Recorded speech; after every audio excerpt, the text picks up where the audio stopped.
Spiritual gifts. Pursue love and earnestly desire the spiritual gifts, especially that you may prophesy. It is clear that the church in Corinth was divided on various issues. They disagreed about the preachers, about how to eat, about whether to marry or remain single, and about which of the spiritual gifts should be most honored. Once he has answered the initial problems, Paul shows how spiritual gifts go from being a problem to being a means of unity. What gift is the best? None. Why? Spiritual gift, many gifts, one giver, many members, one body. The unifying element, the excellence of love. Special gifts, the gift of tongues, the gift of prophecy. Spiritual gifts, many gifts, one giver. But there are differences of gifts, but the same Spirit. Who gives spiritual gifts? There are differences of gifts, ministries, workings, but the same Spirit, Lord and Elohim. To help us understand the relationship between spiritual gifts and their giver, Paul uses three terms to identify them, highlighting their diversity, gifts, ministries, and operations. However, the giver is one, the Holy Spirit, the Lord Yeshua, and Elohim the Father, that is to say, the deity working in unison.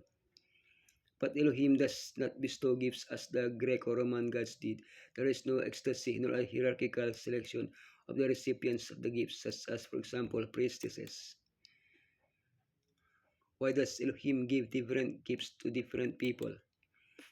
Spiritual gifts are used for the benefit of the church. Only Elohim knows which people can use a particular gift to achieve that purpose. What gifts does Paul give as examples among the many others that exist?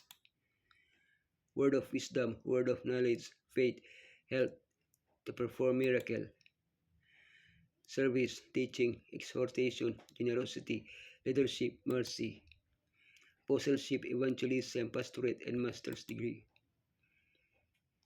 Many members, one body. Just as a body, though one, has many parts, but all its many parts form one body, so it is with Messiah. Elohim is one, but each member of the Godhead has its own function. Likewise, the church is one, but each component of it has its own function as part of the body of Messiah on earth. Paul uses the analogy of the human body as the church to highlight unity in diversity. The eye has the gift of sight, but the ears does not. However, the two complement each other by working together.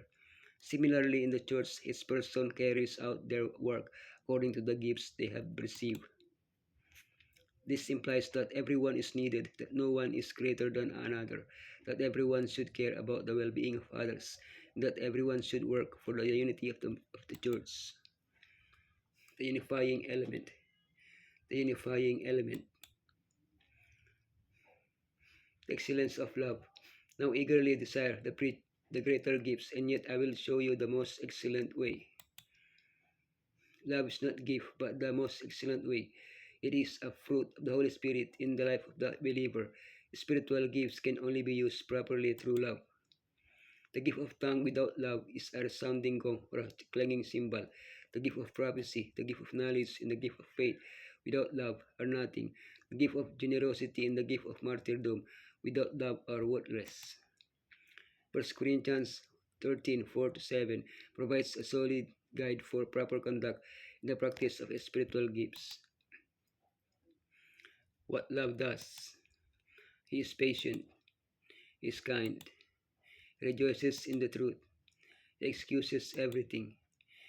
He believes everything. Everything awaits. It endures all things. What love does not do. He is not envious. He is not boastful. He is not proud. He is not rude. It's not selfish. He doesn't get angry easily. He doesn't hold a grudge. He does not delight in evil. Special gifts. The gift of tongues. For this reason, the one who speaks in a tongue should pray that they may interpret what they say. Paul's emphasis on the gift of tongue and its proper use implies that it was being misused by members of the Corinthian church causing disorder and confusion in public worship. The gift of tongue is the ability to speak human or angelic languages unknown to the person. When this language is unknown to the listener, it needs interpretation. Paul's desire that all should speak in tongue has been misinterpreted by those who think that we should all have the gift, that gift. In reality, this longing encompasses all the gifts. Paul had already made it clear that now to each one the manifestation of the Spirit is given for the common good. Therefore, not everyone receives the same gifts. The gift of prophecy. But the one who prophesies speaks to people for their strengthening, encouraging, and comfort. We must not limit the gift of prophecy to predicting future events. The primary use of the gift of prophecy is for edification, exhortation, and consolation.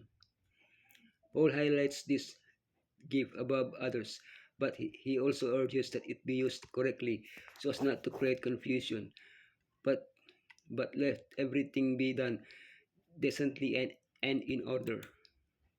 As a characteristic gift of the remnant church, it had its special manifestation in the life and work of Ellen G. White.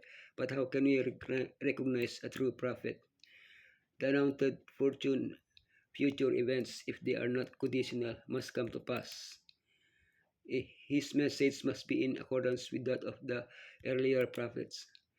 He must bear witness to the incarnation of Yeshua.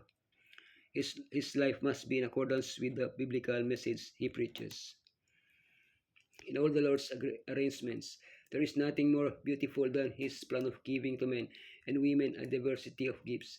The church is his garden, adorned with a variety of trees, plants, and flowers. He does not expect the hyssop to assume the proportions of the cedar, nor the olive to reach the height of the stately palm. Many have received but a limited religious and intellectual training. But Elohim has a work for this class to do if they will labor in humility, trusting in him. Different gifts are imparted to different ones, that the workers may feel their need of one another. Elohim bestows these gifts, and they are employed in his service, not to glorify the possessor, not to uplift man, but to uplift the world's Redeemer. They are to be used for the good of all mankind, by representing the truth, not testifying to a falsehood.